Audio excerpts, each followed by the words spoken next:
Earnestly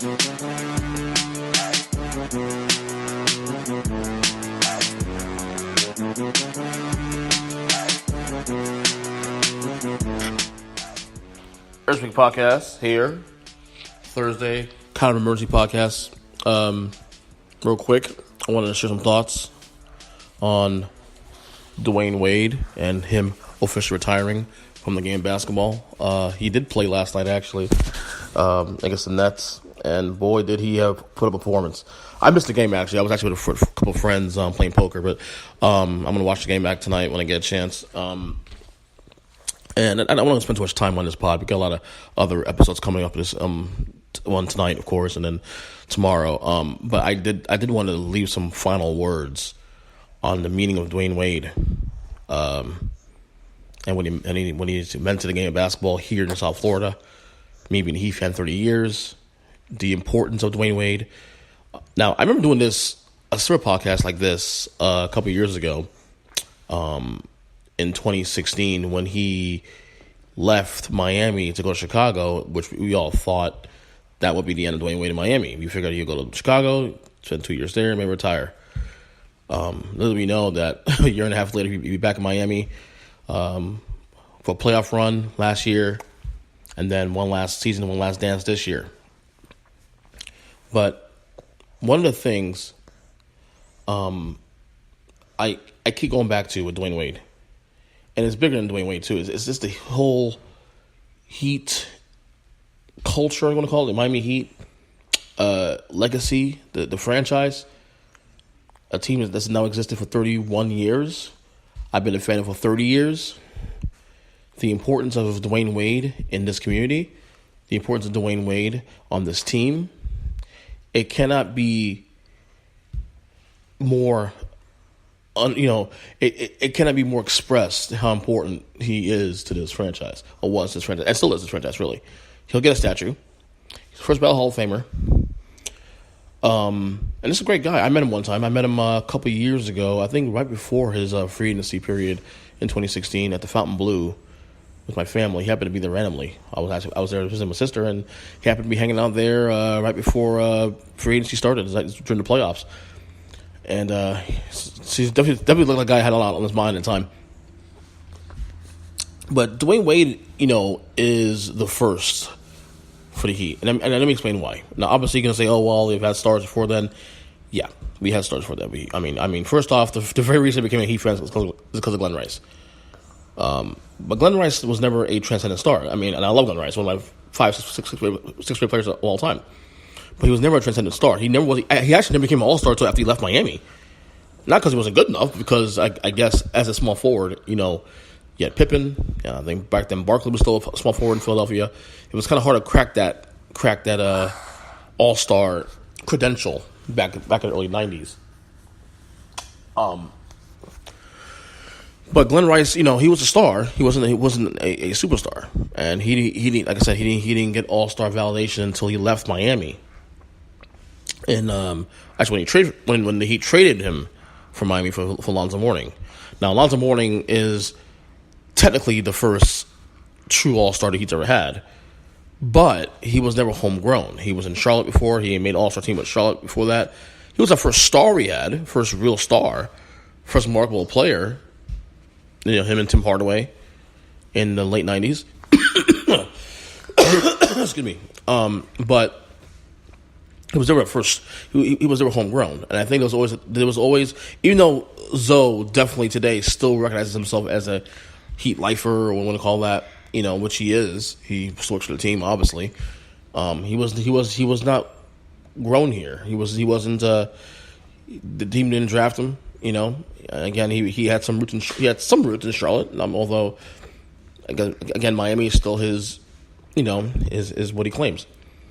Dwyane Wade was the first, and it's funny, it took over 15 years just to happen, but Dwyane Wade was the very first true homegrown Miami Heat superstar that the Heat actually selected with their own, from their own, minds and whatnot.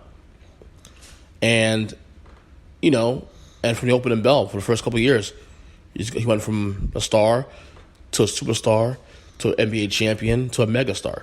I mean, at one point, you're looking in the late 2000s, he was considered a top 3 player in the league around LeBron, Kobe. I mean, I could say Duncan to some degree, although Duncan at that point was probably starting to tail off a little bit, but he was still great. And it was fascinating because I remember when the Heat got Zoe, and this is the kind of fascinating thing about being a Heat fan from day one, pretty much. Although it was year 2, but from day one, pretty much being able to see all of it first. And I think this is why I connect with the Heat more than any other franchise I've ever cheered for, the Giants or the Rangers or the Mets, is that I actually saw the very beginning of this franchise. Not so much, I jumped in as I got older and this team existed before I was born, all that. This team was born 8 years after I was born, and so I was able to see every first. I know every couple of years I'll brag about this on the blog or on the podcast, but it does ring true to a lot of things, and it rings true here when it comes to Dwyane Wade as well too. Seeing the Heat's first playoff berth, the Heat's first playoff win, the Heat's first playoff series win, we didn't have an actual all-star until Alonzo Mourning. And again, seeing the team represented for years, and that was a big deal for me, because to me, once you have a star on your team, it legitimizes your franchise to some degree.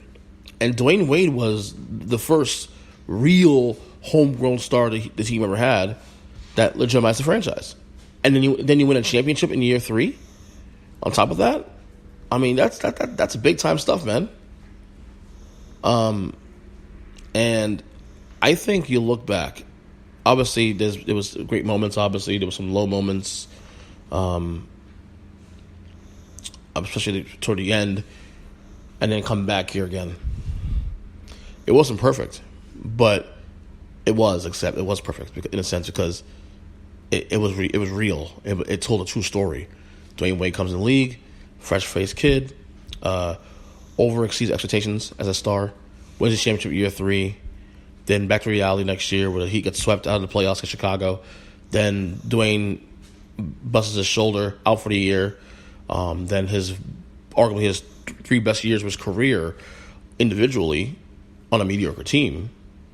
He had 2 years with, in 08 and 09, or 9 and 10 rather, where the Heat make the playoffs, but they're a mediocre team. And then they bring the Big 3 era. And, he acquiesced the team to LeBron after year 1. You start seeing the deterioration of Dwyane Wade to some degree. Then 2016 happens. Goes to Chicago for a year. The Cleveland experiment didn't work half a year. He's back here. And then, it's not a perfect story, but it is perfect. It's a great story. And again, Dwyane Wade is already surpassed, in my opinion, and I have a lot of respect for Dan Marino and what he did for the Dolphins. And this has nothing to do with rings or championships or none of that. But Dwyane Wade has long surpassed Marino as the most important sports figure in his town. You can sit there and say, okay, well, Marino was, football's bigger, this and that. But here's the thing about Miami people forget. Prior to 2006, 2007, and yes, a lot of it has to do with the fact that Dolphins have stunk the last 2 decades, but the combination of that plus the Heat ascending the last, 20, 25 years, basketball matters first in this town now. And that's because of Dwyane Wade. Because even when Alonzo Mourning was here, and the Heat made the playoffs in the late 90s, and football was still king. And not just the Dolphins, but the Hurricanes too. It took Dwyane Wade and what he did, his legacy, what he did here, even before LeBron and Bosh came down here, and changed this town from a football-centric town to a basketball town. Miami is now known as a basketball town simply because of Dwyane Wade's presence and his legacy and what he's done here, and as an influence as well too. And that's something that's hard to. I mean, that is hard to do, especially in a town that's football obsessed like Miami, like Fort Lauderdale and Palm Beach County. South Florida in general. So that's is really biggest accomplishment. In fact, he turned this town from a football town And again, yes, the Canes having rough years and the Dolphins having not doing well the last 2 decades help us. Yes, I agree.